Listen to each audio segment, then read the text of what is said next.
আসসালামু আলাইকুম। আশা করি আপনারা সকলে ভালো আছেন। নতুন একটি ভিডিওতে আপনাদের স্বাগত জানাচ্ছি। আজকে আমরা যে বিষয়টি নিয়ে আপনাদের সাথে আলাপ আলোচনা করব সেটি হলো মাটি শোধন। দেখুন, বর্তমান আমাদের যে সিজন শুরু হয়েছে সেটি হচ্ছে আলু চাষের জন্য আমাদের সিজন শুরু হয়ে গেছে অলরেডি। সাধারণত নভেম্বর মাসের 15 তারিখ থেকে ডিসেম্বর মাসের 15 তারিখ পর্যন্ত এই সময়টা আলু লাগানোর জন্য অত্যন্ত উত্তম একটি সময়। তো এই আলু আমাদের একটি খুবই গুরুত্বপূর্ণ একটি ফসল এবং দেশের অর্থনীতিতে আলু খুবই গুরুত্বপূর্ণ ভূমিকা পালন করে। এই জন্য আলু লাগানোর আগে আমাদের আলুর জমির মাটি শোধনটা অত্যন্ত গুরুত্বপূর্ণ। তো আমরা আজকে মূলত মাটি শোধনটা নিয়ে কথা বলবো। দেখুন, আমরা আলু চাষ করতে গেলে আমাদের সামনে অনেকগুলো সমস্যা সে কিন্তু হাজির হয়। তার ভিতরে আলুর প্রধানতম সমস্যা কিন্তু কিছু মাটিবাহিত রোগ এবং আলুর ব্লাইট রোগ। এই রোগটাই কিন্তু আলুর সবচেয়ে মারাত্মক ক্ষতিকর একটি জিনিস। তো এই রোগ থেকে যদি আমাদের ফসলকে মুক্ত রাখতে হয় তাহলে আমাদেরকে অবশ্যই মাটি শোধন করা খুবই জরুরি। মাটি শোধন করলে আমাদের কি লাভ, মাটি শোধন করলে কি হবে? প্রথম কথা হলো, মাটি শোধন করলে আপনি আলুর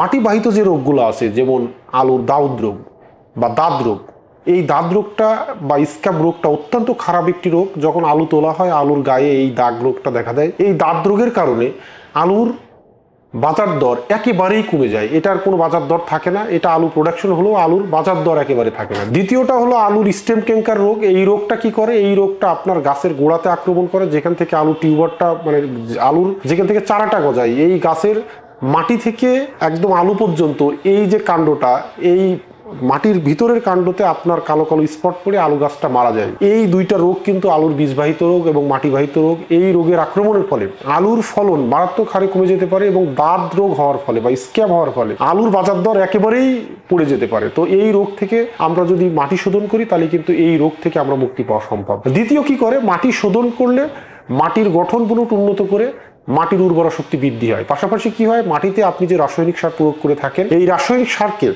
গাছকে খেতে সহযোগিতা করে। তৃতীয় কি করে? আপনারা জানেন যে মাটি শোধন করার ফলে আমরা যে প্রোডাক্টটা দিয়ে বা যে পণ্যটা দিয়ে আমরা মাটিটা শোধন করব সেটি হলো ট্রাইকোডার্মা। এইটা দিয়ে যদি মাটি শোধন করা হয় তাহলে গাছের শিকড় সংখ্যা বৃদ্ধি করে এবং গাছ হেলদিয়ার হয়, স্বাস্থ্যবান হয়, গাছ সুস্থ থাকে এবং গাছটা মোটা তাজা হয়। এই আপনারা জানেন যে আলুর যদি শিকড় বেশি ভালো হয়, মাটি থেকে খাদ্য বেশি গ্রহণ করতে পারে, তাহলে আলুর ফলন কিন্তু ব্যাপক হারে বেড়ে যায়। তো এতগুলো উপকার কিন্তু আমাদের এই মাটি শোধন করলে হয়।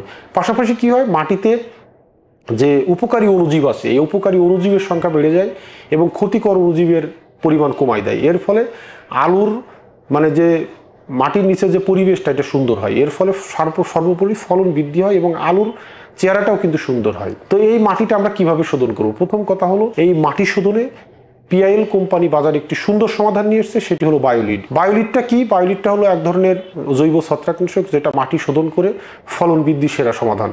এটা দিয়ে আপনি কিভাবে মাটি শোধন করবেন?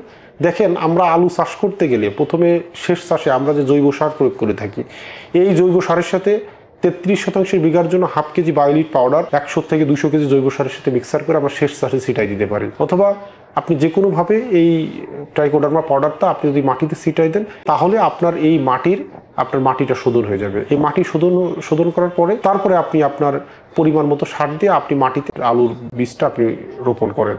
তাহলে আপনার মনে করেন কি যে এই যে আলু বীজবাহিত এবং মাটিবাহিত যে রোগটা আছে, এই রোগ থেকে আপনি মুক্ত হতে পারবেন। পাশাপাশি আপনার আলুর ফলন বৃদ্ধিতে এবং আলুর দাউদ রোগ দমনে এবং আলুর এই যে স্টেম ক্যাঙ্কার রোগ দমনে আপনার এই বায়োলিড একটা অগ্রণী ভূমিকা পালন করবে। সকলে ভালো থাকবেন। সকলে আলু চাষ করার আগে আলুর জমি শোধন করবেন, এই আহ্বান রেখে আজকের কথা শেষ করছি। আসসালামু আলাইকুম।